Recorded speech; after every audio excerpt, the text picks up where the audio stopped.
like to welcome all the media and all those following, whether it's live online or whether it's a news channel, whatever it may be. We thank you for your time. Why we're here at the Ridgecrest City Hall is we're trying to give some updated information of what we know is the latest of events that have transpired here today following the earthquake. My name is Andrew Freeborn, the Public Information Officer with the Kern County Fire Department. What we'll do here today is various speakers will speak. Let's hold all the questions till the end, and then that will give us a time to be able to answer some questions from the podium, from various speakers. If this is running long, or if we start to repeat the same types of questions, we'll go ahead and conclude the press conference, and the various individuals that are here today will be available briefly for one-on-one interviews, a breakout immediately following the press conference. So let us start this press conference off by introducing Chief McLaughlin of the Ridgecrest Police Department.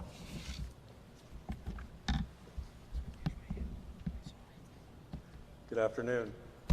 Well, at 10:33 this morning, July 4th, Ridgecrest and the Indian Wells Valley was shaken with what's reported as a 6.4 earthquake. The events that followed that earthquake for the police department, and I'll let fire talk about their response. We were inundated with calls, with fires, and obviously stores that were shaken with stuff falling off the shelves and various items falling. So obviously that took tax on not only our dispatch center but the officers working, so immediately we called in anybody that was available. And being the 4th of July, those numbers were a little bit lower than normal, so we got an overwhelming response from our allied agencies, so they immediately notified myself and said that they were sending people as well. So then we started, we have a huge volunteer base here in Ridgecrest as well. So as these people started to come in, we started doing a grid search of streets, looking for damage. That was an earthquake. Yeah. So obviously we needed to check for structures that may be down and look for victims that may be trapped. So we started to search for those. In the meantime, our patrol staff was tasked with responding to the fires as well as down power lines and the other things that went with that. So as more people got here and we were able to assess the damage on a quicker basis with more people. So with that, I'll let fire talk about their response. Thank you, Jason Schillinger, Battalion Chief with the Kern County Fire Department. I'm the Unified Incident Commander of the incident here today. Right after the earthquake happened, we responded to multiple pieces of equipment. We have a USAR task force. We have both of our USARs that from Bakersfield, USAR 52 and USAR 61 have been dispatched to the Ridgecrest area. I have also ordered a OES, Office of Emergency Services, Urban Search and Rescue task force. That's going to be coming with 29 folks specializing in heavy rescue with equipment, with canine dogs for search. What we're trying to do is we're trying to make sure we're ahead of the curve if we do get an aftershock. Obviously, we just had an aftershock. We want to make sure to get as enough resources we can possibly here to make sure that we take care of the communities that are going to be affected. We also have 2 different strike teams, one from Region 6, San Bernardino area, and then also a mix of resources from the county that are all coming over. Helicopter 408 is assigned here, and that is going to be a resource that is going to be used. Kern County Sheriff has also given a helicopter, and there's been multiple agencies that have asked if we needed any of their resources. So right now we do have plenty of resources. on this side of the 395 to assist with whatever's needed. And we do have a lot of our task forces. We're going through the communities. We're checking for gas leaks. We have fielded a lot of calls for water leaks, gas leaks. We have had one structure fire confirmed. That was in the beginning. We did make a stop on that. About 50% of the house was saved with a reinforced structure from the county of Kern. So right now I feel that we do have a sufficient amount of resources, and we are ready for the future if any aftershocks. There has been a lot of aftershocks. We've heard aftershocks up in the 4.0 area, and nothing bigger than what we've had in the beginning. So right now we feel that we're good on the operational side. So I'll field questions after the other individuals talk. Thank you. So, Our mayor has declared a state of emergency for the city of Ridgecrest. The city of Ridgecrest has done a proclamation, and the county of Kern is also going to do a proclamation, and those are sent up throughout the state. So just to tell you who is here now, obviously Kern County Fire is here with us, but immediately after the large quake, California City sent 2 officers, Bakersfield PD sent 4 officers and a sergeant, and then numerous agencies reached out and offered their resources. So, but I would like to give a shout out to our volunteers, our CERT team, and our PACT volunteers, and our retired captain is here, Paul Wheeler, cooking our food and trying to keep these guys fed. So want to make sure that we give them a shout out, and also the Red Cross for setting up for those people who need shelter. So thanks, and I'll take questions after everybody else also. thank you. So let us now please give our attention to Mayor Peggy Breeden as she speaks to us as well. Thank you all for coming. I would like to say that I just received a call from Governor Newsom, and that he has signed on the proclamation also for a state of emergency. So with the state, we've heard from the White House. Kevin McCarthy has called numerous times. Vince Fong, Kamala Harris's office. We have talked to many, many local entities. Supervisor Mick Gleason has been there saying, what can we do, and offering all his assistance.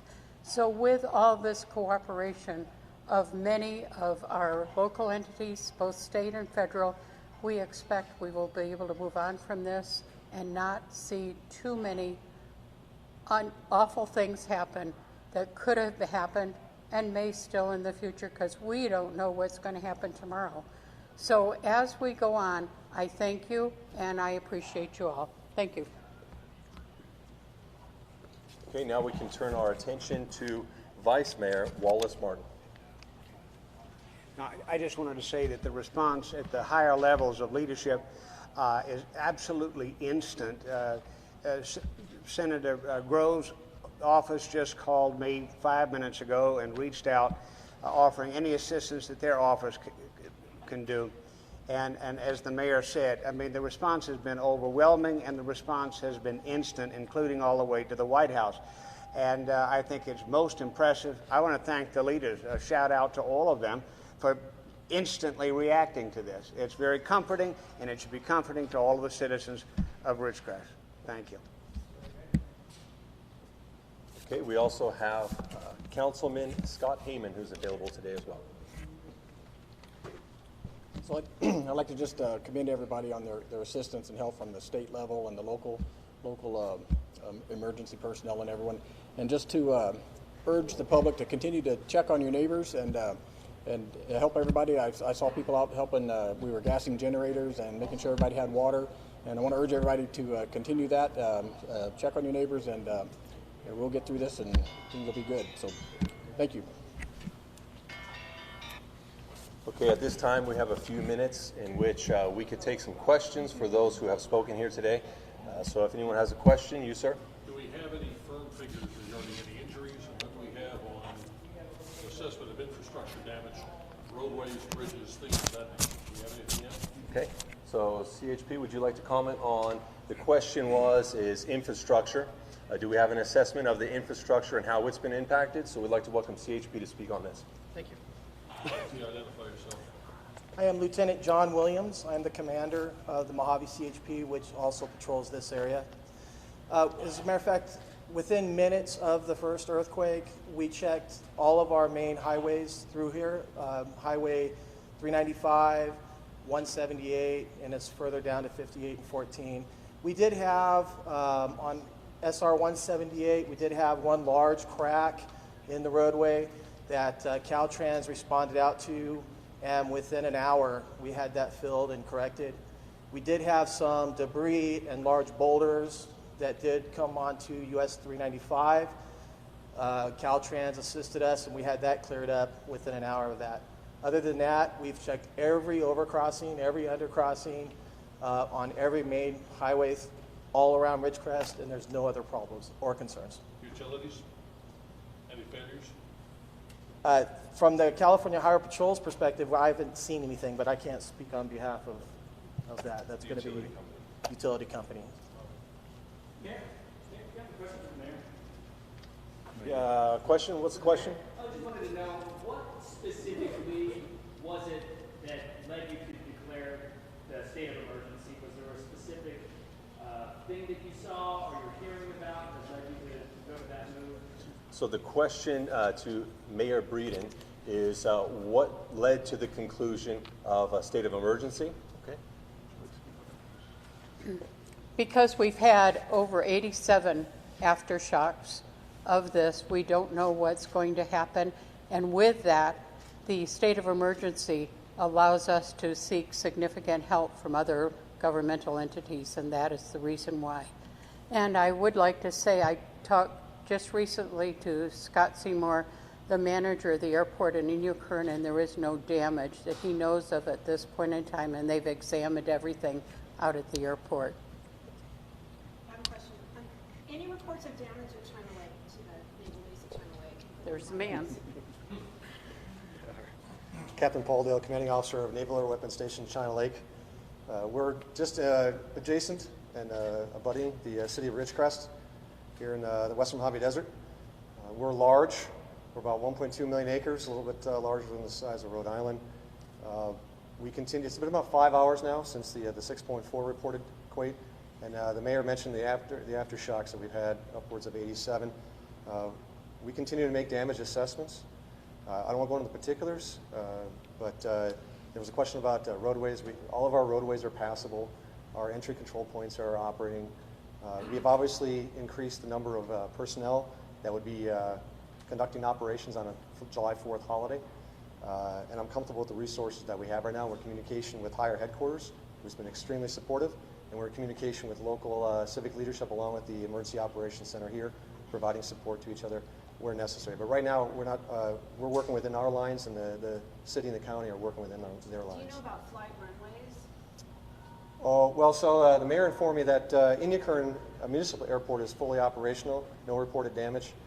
In terms of the Armitage Airfield, which is on board Naval Air Weapons Station China Lake, the initial assessments are that it will be operational at the next workday. Yes? No, I was going to put up a question. There was a community about 20 miles to the east of here, Trona. A number of individuals are there. This perhaps be appropriate for Kern County Fire. Have there been any damage assessments there, casualty reports, anything else applying to that community, which was much closer to the epicenter of the Ridgecrest? So the question is, the outlying areas just outside of Ridgecrest, there's various other communities. What type of triage and what has been found in these areas? Okay. So our county EOC, they have been in contact with San Bernardino. We are in a different county, so it's two different areas. And so we do know Trona is an area that we do sometimes respond to, but that's being handled outside of the county through San Bernardino, and they're in contact with Kern County Office of Emergency Services, EOC. Chief, I have a question for Go you. ahead. Driving from the Inland Empire up here, I noticed that there were a lot of lights out, power was out at a lot of businesses, possibly homes as well. It's about 100 degrees outside. What is your recommendation for people out there who are at home, they have their fans on and it's just hot and they're waiting for the power to come on? What should they do? There's some power is out, but there's not. They've got a lot of power back on. So the individuals that are out of power, we have set up an area. We are in the process of setting up an area at the Ridgecrest Fairgrounds, and that's going to be an air-conditioned place. Also, the Kerr-McGee Hall here has air conditioning, but a lot of the power has been restored. The issues that we're running into is gas leaks. That's the majority of our calls right now, and then also water leaks, especially buildings that are sprinklered. So those are the hazards that we have right now. Any major injuries to report? We haven't reported. There's no major injuries at this time. Can Yes, you sir. give us a little bit of an overview of the hospital evacuation, the nature of the evacuations? Was there any structural damage at the hospital that caused it? So there is some structural damage at the hospital. There is some sprinklers that are leaking. We do have a building inspector there, a structural engineer, that is taking a look at that right now. Now, when you hear of evacuation, what we did is we took all the individuals out and we pretty much sheltered them in place at the facility. We have shade area for them, we have trees, we have awnings, we have stuff that we're taking care of, and we have fluids and drinks for them there. So right now, they're assessing the hospital to see if we can go back in and put individuals back in there. We do have confirmation that we did take 15 patients to Palmdale, Lancaster area that were from the ER. We wanted to get those to a different hospital just because of the nature of what needed to be taken care of with them. How many evacuated altogether? We don't have a confirmed number because a lot of them are they're just coming out, and we're just trying. We don't have a confirmed number on it yet. We're trying to figure that out with my operations chief over there right now to figure out a number of that. So once we do know that, we will release that to the media. I have a question about fires. It's 4th of July. I've already seen people lighting fireworks. What's the plan to kind of monitor that? This is a high fire risk area, and monitor what's going on with the earthquake. Now the fireworks are legal in Ridgecrest. I know there's not a fireworks show tonight. Is that correct? There is. So there's none. So there's not a fireworks show tonight. So people can still, we're not going to tell them they can't light their fireworks. They are legal out here in the Ridgecrest area. Do you feel like you need more help from other fire stations to kind of manage something that might happen with the fireworks? No, we have a lot of resources here right now. Like I said, I've ordered USARs and task forces and strike teams. And here in Ridgecrest, I've taken Ridgecrest, the city of Ridgecrest, and I've divided up in the north and the south branch. From Ridgecrest Boulevard south, that's going to be our south branch, and our Ridgecrest north, that's our north branch. And that's where a majority of our resources are at right now, because that's where our hospitals is at right now. For those people who are living in the community, what should they be doing over the next 24 to 36 hours, in as much as their families, their homes, realizing we are going to have aftershocks? What straight advice do you want to give them on how to conduct themselves in that period of time? Definitely check on your neighbors, check on your family and friends. Water, keeping things that are going to be able to keep you hydrated, and food, that's going to be important, because we don't know if there's going to be any more aftershocks. We just had one sitting in here, and there's been 87 aftershocks as we talk. Is there a high percentage of another big aftershock? That's unknown. Unlike a fire or a flood, we can predict that stuff. With a flood, we know where the water's going. Fire, we know where it's going. Earthquakes, we cannot predict. Would you advise people, because this is what I was seeing initially coming in, a lot of people driving around, in many cases aimlessly. They may need their vehicles, they may need the gasoline in them to go later. I would definitely, Stay home. stay home, keep your vehicles fueled, keep food and water in your house, and be ready for something that could happen. Unknown if something's going to happen, but I will say from the county fire and the emergency side, we are prepared, and we do have a lot of resources over here to make sure if something does happen, we're good. Chief McLaughlin, can I ask you a quick question just about public safety? Your officers are going to be We'll out get there, back. of course, going around patrolling. Is there a concern at all about potential looting? We've discussed that. That's why we have extra people here. I hope not, but that's why we have extra people here. And we've brought in resources from other agencies to help with that. And we'll be patrolling those areas to try to prevent that as well. So let's hope that they don't do that, or at least try. I had a question for the captain of the Air Base. I guess Caltech was saying they did a report that was showing a lot of damage. Did they reach out to you guys, or did you guys hear anything about that report from Caltech? Is this recently? From today, they up to date. No, that's the first I'm hearing anything from Caltech. No, I haven't heard anything from Caltech. Okay, so they were talking about, so they were saying that they thought there was significant damage? No, I haven't. Not aware of any reports from Caltech. Thank you. So now that we're getting kind of into the smaller, down into the weeds for some of these smaller questions, we'll go ahead and conclude the press conference now. But stick around for a breakout. That way, is it for the good of the entire community? I think it is. Okay. Is there any indication as to how long or when the stores may be open so people can go back and get food and ice and such? That's going to be an unknown. There's too many speculative factors that would go into that. Environmental health, the checking on the food after a power outage, the utility companies. That's going to be an unknown. We're not going to be able to put a number on that for people right now. But thank you very much for coming here. We can have a breakout so that you can speak to the individuals on a one-on-one basis now for a few minutes, as their time is desperately important right now. Thank you. Mayor Breeden, can I talk to you real quick? Would you mind?